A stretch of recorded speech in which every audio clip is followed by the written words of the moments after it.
Welcome back to Mets Nets Jets D podcast, coming to you Monday, January 27th, day after the tragic death of an NBA great, Kobe Bryant.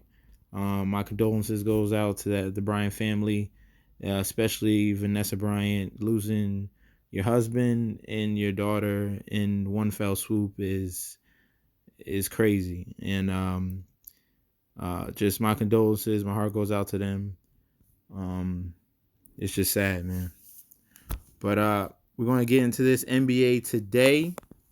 This NBA slate, what we got? We got 1, 2, 3, 4, 5. I think it's 6 games today. Yeah, 6 games.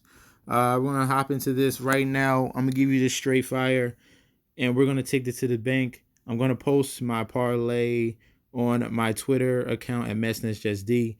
Don't forget to like, comment, and subscribe to the channel. We have 96 subscribers still. All right. So we're gonna push. We're gonna try for 100. I'm not gonna give up at this. I'll do this every weekday. It doesn't matter. All right. So right now we're gonna start off with this Cleveland Cavaliers against the Detroit Pistons matchup. Currently, right now, I have some game time decisions. We're waiting on news on Derrick Rose.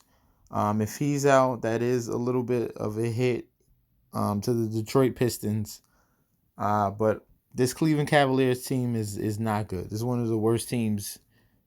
No, it is the worst team in the league, pretty much. Darius Garland, Colin Sexton, Kevin Love, Tristan Thompson. This is not a good mix, and they're too young at the guard position, veterans at the centers, but they still have to deal with a formidable Pistons team, and I'm leaning towards the money line in this game for the Detroit Pistons. But if you feel like you want better odds, I do think the Cavaliers can cover that +7. If you want to push it to 10, go ahead. It'll probably be like -156 around that area. Still better odds than taking the money line on the Pistons. I don't think they will beat them by 7, but I definitely think they will win. All right. So I gave you two options right there. You take the money line on the Pistons, or take the points with the Cleveland Cavaliers. These are two bad teams right here. But the fact that Kevin Love is still playing, Tristan Thompson still banging down there, can give them an opportunity just to cover the number. Okay. Next matchup is the Orlando Magic against the Miami Heat. This in-state rivalry. Orlando tends to win these games. 4 of the last 5 games that they've played, the Orlando Magic have won. So in this area, this right here, I understand Miami Heat just lost a home game, but now they're facing a team that is definitely familiar with them in their personnel. So we're gonna go with the Magic point line, 6.5. You can bump that up if you want. If you want to go all the way, you don't care. Like I told you, that Magic have been winning these games. You take the money line on the Magic, or I do think this game will be close, and you just take the money line on the Heat. But the best value right here, out of all these picks, is probably with the security, is probably with the Magic and the +6.5. Okay, so I'm gonna be pushing that button right there. Give me the points in Orlando Magic, despite the fact they have some guys that are out, but also we have questionable guys on the Miami Heat. Kendrick Nunn is a game time decision. Jimmy Butler is a game time decision. There's no Justice Winslow. Bam Adebayo is a game time decision. Goran Dragic is a game time decision. So you have to wait for this news closer to the 7:00, 7:40 tip. You got to wait for that news, but I definitely feel confident on the point spread, the point line on the Orlando Magic. Next game, we have the San Antonio Spurs against the Chicago Bulls. Big news in this game. LaMarcus Aldridge, since this is a back-to-back, he will not be playing today. Jakob Poeltl will be starting at center for the San Antonio Spurs. Like I said, they won a back-to-back. Just lost yesterday against the Toronto Raptors.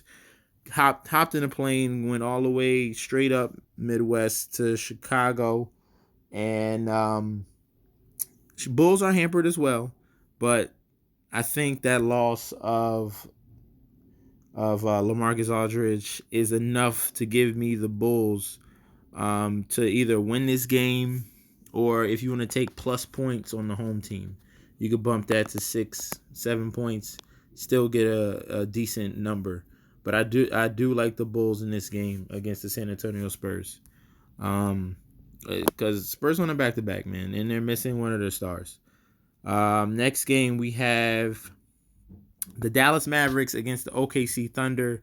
Luka Doncic, Kristaps Porzingis, Seth Curry going up against Chris Paul, SGA, Gallinari.